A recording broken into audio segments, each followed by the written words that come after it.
Hello everyone, my self विकास डुडेजा और एक बार फिर मैं आपका स्वागत करता हूं क्लास 11th सीबीएसई मैथमेटिक्स में। और हम लोग आज शुरू करेंगे exercise 1.2 and some topics of exercise 1.3। Last class में मैंने आपको 1.1 के बारे में बता दिया था कि सेट्स क्या होते हैं, इनको कैसे रिप्रेजेंट किया जाता है और एलिमेंट्स के लिए बिलोंग्स टू कैसे लगाते हैं और रोस्टर फॉर्म और सेट बिल्डर फॉर्म क्या होती है। तो आइए शुरू करते हैं कॉन्सेप्ट एक्सरसाइज 1.2 के लिए। और सबसे पहला टॉपिक है आज का एम्प्टी सेट। आज हम लोग सबसे पहले जो टॉपिक कवर कर रहे हैं वो है कि एम्प्टी सेट क्या होता है या नल सेट क्या होते हैं। वैसे इसको हम लोग वॉइड सेट भी कहते हैं, VOID, वॉइड सेट। तो आइए सीखते हैं कि एम्प्टी सेट, नल सेट और वॉइड सेट क्या होते हैं। तो if a set has no element, अगर एक सेट में कोई भी एलिमेंट नहीं है, if a set has no element then set is called null set और empty set या void set। अगर किसी सेट में कोई भी एलिमेंट नहीं है तो उसको हम कहते हैं कि वो सेट एम्प्टी सेट है या नल सेट है। इसको हम लोग फाई से रिप्रेजेंट करते हैं। फाई कैसे बनाना है, ए के ज़ीरो बनाइए और उसे काट दीजिए, तो इसको हम लोग फाई कहते हैं। फाई किसको शो करता है, किसी भी नल सेट या एम्प्टी सेट को। तो अगर किसी सेट में कोई भी एलिमेंट ना हो, करली ब्रैकेट से स्टार्ट, करली ब्रैकेट पे ख़त्म, मान लिया सेट का नाम ए है, तो ऐसे सेट को हम लोग एम्प्टी सेट करते हैं जिसमें कोई भी एलिमेंट ना हो। तो ये तो हो गया हमारा रोस्टर फॉर्म, क्योंकि हम लोगों ने कोई लैंग्वेज नहीं लिखी है, फाई से इसको रिप्रेजेंट करते हैं, तो इसको हम लोग फाई कह सकते हैं। रोस्टर सेट बिल्डर फॉर्म में कैसे होता है, तो if A equals to x such that x belongs to natural number and x is less than zero. अगर मैं आपसे कहने लगूँ कि ए में कोई एक्स एलिमेंट है और वो जो एक्स एलिमेंट है वो नेचुरल नंबर है और एज वेल एज वो ज़ीरो से छोटा है, तो क्या आप मुझे बता सकते हैं कोई ऐसा नेचुरल नंबर जो ज़ीरो से कम होता हो? पॉसिबल नहीं है, क्योंकि जो ज़ीरो से कम होते हैं वो नेगेटिव नंबर होते हैं और नेचुरल नंबर 1 से स्टार्ट होते हैं। तो कोई भी एलिमेंट ऐसा नहीं है जो दोनों कंडीशन को एक साथ सेटिस्फाई कर दे कि वो नेचुरल भी हो और एज वेल एज ज़ीरो से छोटा भी हो। तो अगर आप इसको रोस्टर फॉर्म में लिखते हैं तो इसमें कोई भी एलिमेंट या एंट्री नहीं आएगी और इसी वजह से इसको हम लोग एम्प्टी सेट कहते हैं, या हम कहते हैं ए इक्वल्स टू फाई। इसको बोलते हैं फाई। फाई मतलब नल सेट या एम्प्टी सेट या वॉइड सेट। ओके और भी कुछ इसके एग्जाम्पल हो सकते हैं, देखते हैं। फिलहाल empty set, null set, void set. If a set has no element, अगर उसमें कोई भी एलिमेंट नहीं है तो ऐसे सेट को हम लोग नल सेट या एम्प्टी सेट कहते हैं। और फाई पे करली ब्रैकेट नहीं लगाना है, ये आपको ध्यान रखना है। फाई अपने आप में एक सेट है और इसके ऊपर कोई करली ब्रैकेट नहीं आएगा। ओके तो एक और एग्जाम्पल लेते हैं इसका, नल सेट का। तो दूसरा सेट लिया मैंने B और इसमें मैंने लिया B equals to x such that B x belongs to natural number, x is greater than 8 and x is less than 3। आप एक ऐसा नंबर बताइए, आप रियल नंबर भी ले सकते हैं, यहाँ पे नेचुरल नंबर भी ले सकते हैं एग्जांपल देने के लिए। मैंने कहा एक ऐसा रियल नंबर बताइए जो 8 से बड़ा हो लेकिन 3 से छोटा हो। ये भी पॉसिबल नहीं है, क्योंकि जो नंबर 8 से बड़े होते हैं जैसे कि 9, 10, 11 या 8.1, 8.2 रियल नंबर के लिए, वो 3 से छोटे नहीं हो सकते हैं। और जो 3 से छोटे हैं जैसे 2.9, 2.8 या 1 या 0 या -1, वो 8 से बड़े नहीं होते हैं। तो जो B होगा उसमें कितने एलिमेंट आएंगे, एक भी नहीं। मतलब ये भी कैसा होगा, नल सेट या एम्प्टी सेट। तो नोट करते रहें साथ साथ कि नल सेट या एम्प्टी सेट क्या होते हैं। ओके मूव करते हैं अगले टॉपिक पे। एक्सरसाइज 1.2 सेट थ्योरी का ये पहला टॉपिक था। अभी कुछ क्वेश्चन हम लोग NCERT से और बुक से भी करेंगे। फिलहाल हमने ये जान लिया कि एम्प्टी सेट, नल सेट या हम लोग एम्प्टी सेट या नल सेट कहते हैं और फाई से रिप्रेजेंट होता है। आइए मूव करते हैं, अगला टॉपिक है फाइनाइट सेट। इसके बाद हम पढ़ेंगे इनफाइनाइट सेट। तो अगर किसी सेट के एलिमेंट को आप काउंट कर सकते हैं, if you can count the elements then the set is called the finite set. If elements of a set are countable, if elements of a set are countable then set is called finite set. तो बहुत सारे set ऐसे होते हैं जो finite होते हैं, जितने भी आप पढ़ते हैं ज़्यादातर सेट अभी तक जो हमने पढ़े हैं वो फाइनाइट ही पढ़े हैं, ठीक है ना। अब इसका एक एग्जांपल लेते हैं, a equals to x such that, पहले सेट बिल्डर फॉर्म में, x belongs to natural number, x is less than 100। मैंने कहा x, a में x है और x एक नेचुरल नंबर है और वो नंबर 100 से छोटा है, तो कौन कौन से एलिमेंट आएंगे इसमें, 1 2 3 dot dot dot up to 99। तो you can count that there are 99 elements. If you can count then the set is finite set. Okay, b ले लेते हैं, हमने ले लिया a e i o u। You can count that the number of elements in B is 5. तो if you can count all the elements, then the set is called the finite set। अगर आप गिन सकते हैं कितने हैं, और जिनको नहीं गिन पाएंगे तो आगे देखते हैं कि वो कौन सा टॉपिक है। नोट कर रहे हैं, if elements of a set are countable, then the set is called the finite set। तो इसमें जैसे 99 एलिमेंट्स हैं और ये n आता है नंबर ऑफ एलिमेंट्स के लिए, और b मतलब b सेट में, इसको कार्डिनल नंबर भी कहते हैं। एक बार इसको एक्सप्लेन कर देते हैं। जैसे यहाँ पे n मतलब number of elements in a is 99, तो हम ये भी कहते हैं cardinal number of set A is 99। The cardinal number shows the number of elements in a set. Okay, तो नंबर 2 हेडिंग था ये आज का, फाइनाइट सेट। अब मूव करते हैं अगले टॉपिक पे, और वो है इनफाइनाइट सेट। तो हो सकता है होपफुली जिस हिसाब से टाइम चल रहा है उस हिसाब से आपके स्कूल में भी यही चैप्टर चल रहा होगा, तो आप इसको यहाँ फॉलो कर सकते हैं ताकि आप लोगों को हेल्प मिलती रहे। The number 3 heading is infinite set.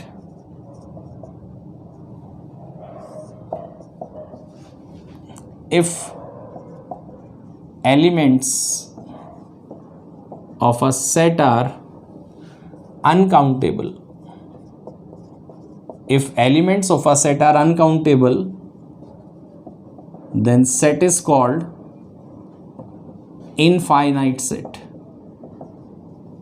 अगर आप किसी सेट के एलिमेंट्स को काउंट ही नहीं कर सकते हैं वो कितने हैं, तो ऐसे सेट को हम लोग इनफाइनाइट सेट कहते हैं। आइए कुछ एग्जांपल देखते हैं।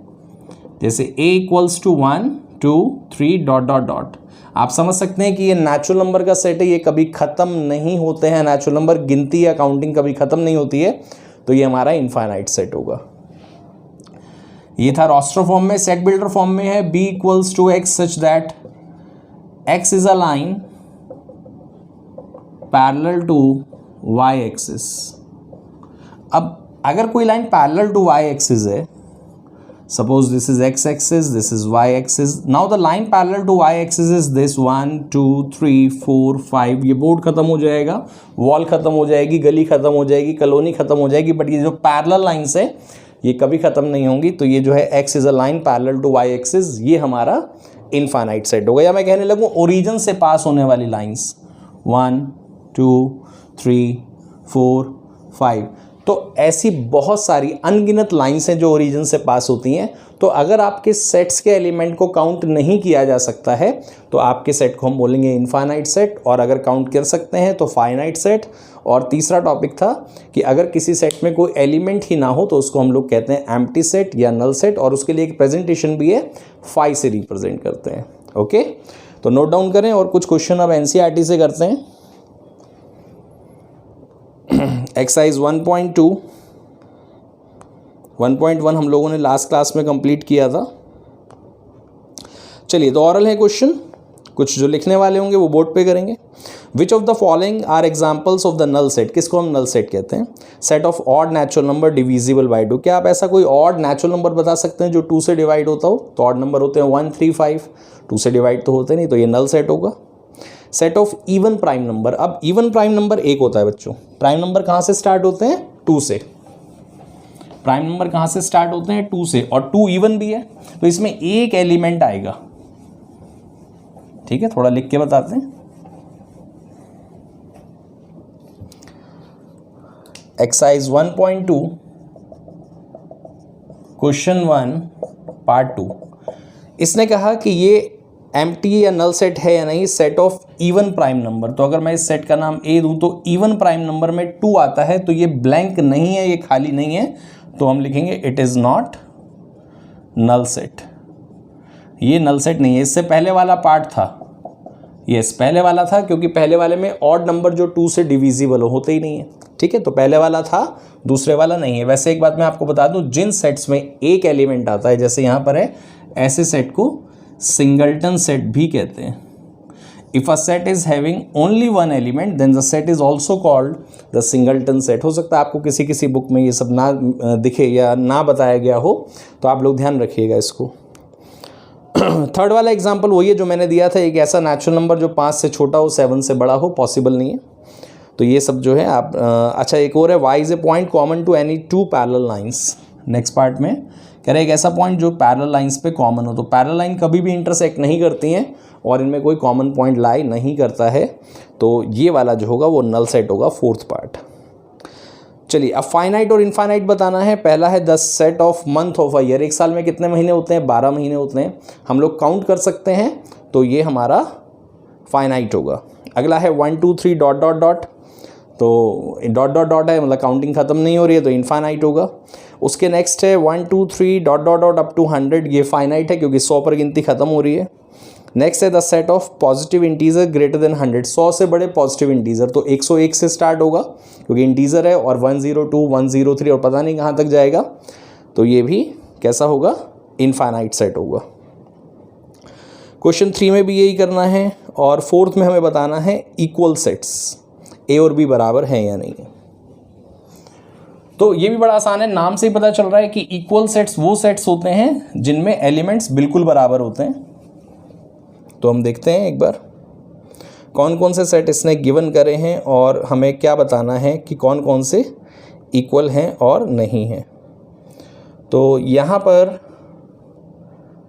अच्छा, ए बी करके लिखा है, ए 4 बार है और बी भी 4 बार है। तो पहला ए है ABCD, तो ये है बच्चों एक्सरसाइज 1.2 का क्वेश्चन नंबर 4। और बी में है DCBA, DCBA। लास्ट क्लास में मैंने बताया था कि जो ऑर्डर है वो मैटर नहीं करता है। अब ABCD, अब यहाँ भी ABCD है, ऑर्डर रिवर्स कर दिया गया है, लेकिन सेम एलिमेंट है, तो आप लिखेंगे यस सेट्स आर इक्वल, या हम कहेंगे A इक्वल्स टू B, कि A सेट B के बराबर है। दूसरे में है सेकंड पार्ट में 4 8 12 16, 4 8 12 16, B में है 8 4 16 18। तो क्या ये सेट बराबर है? आंसर है नो। रीज़न ये है कि 4 तो यहाँ पर है, 8 भी यहाँ पर है, 16 भी है, लेकिन यहाँ पर 12 ऐसा है जो यहाँ नहीं है, तो हम लिखेंगे A is not equal to B। Reason पूछा जाए आपसे, वाइवा में भी पूछा जा सकता है कि क्यों बराबर नहीं है, तो आप लिखेंगे सिंस 12 इसमें है, 12 belongs to A but 12 does not belongs to B, या 18 belongs to B but 18 does not belong to A, so these sets can't be equal. तो A B के बराबर नहीं होगा दूसरे वाले पार्ट में, पार्ट 2 पार्ट 1। और उसके बाद फिर 2 सेट दे रखे हैं, ये आपको चेक करने हैं ये इक्वल है या नहीं है। क्वेश्चन नंबर 5 में भी यही है और क्वेश्चन नंबर 6 में भी यही बताना है कि सेट्स इक्वल हैं या नहीं। एक पार्ट और लेते हैं, तो क्वेश्चन नंबर 5 से लेते हैं, ज़्यादा स्पेस यूज़ नहीं होगा तो यहीं लिख लेते हैं। क्वेश्चन नंबर 5 पहले में दे रखा है, A जो है वो 2,3 है, और B में है x is a solution of x square plus 5x plus 6, x such that x is a solution of equation x square plus 5x plus 6 equals to 0। तो this is a quadratic equation। quadratic equation middle term split करके किया जाता है। तो अगर मैं इसके factor करूं तो ये हो जाएगा x square plus 2x plus 3x plus 6 equals to 0, x common x plus 2 plus 3 common x plus 2 equals to 0। Now this is x plus 2 x plus 3 equals to 0, यहाँ ले लेते हैं। इसको 0 लेंगे तो x आएगा -2 और दूसरे में आएगा -3, तो जो b सेट बनेगा वो बनेगा -2, -3, और a सेट था 2,3, तो a b के बराबर नहीं है। अभी क्या होगा कि जब आप इसको करेंगे तो आपको कन्फ्यूज़न होगा, और आप कन्फ्यूज़न क्या मतलब आपको फंसाने की कोशिश की जा रही है। जैसे आप सोचेंगे कि इसमें 2 और 3 है और इसके फैक्टर भी इसका मिडिल टर्म जो स्प्लिट होता है वो 2 और 3 होता है, लेकिन सॉल्यूशंस अलग चीज़ होती है और फैक्टर के टाइम पे मिडिल टर्म स्प्लिट करना एक अलग बात होती है। जो आपके ब्रैकेट के अंदर साइन होते हैं वो बाद में चेंज हो जाते हैं। तो समटाइम्स यू विल फील कि आपको लगेगा कि यार ये तो 2 3 इसके हो रहे हैं तो ये सही है और दोनों सेट बराबर है, लेकिन ऐसा नहीं है। जब आप इसको सॉल्व करके रोस्टर फॉर्म में बनाते हैं तो आपके आंसर आते हैं -2 और -3, जबकि यहाँ पर था 2 और 3, तो इस केस में ये बराबर नहीं होंगे। ओके, तो अभी फ़िलहाल 1.3 को इस वीडियो में रहने देते थे। हम लोगों ने आज कंप्लीट करी है एक्सरसाइज 1.2। 1.1 इससे पिछली वाली क्लास वीडियो में था और 1.2 आप इसको कंप्लीट कर लीजिए। अगली वीडियो में और अगली क्लास में हम लोग करेंगे एक्सरसाइज 1.3, जिसमें हम जानेंगे सबसेट्स के बारे में। ओके, तो फटाफट से इसको कंप्लीट कीजिए। छोटी सी एक्सरसाइज है 1.1, 1.2। Okay, thank you.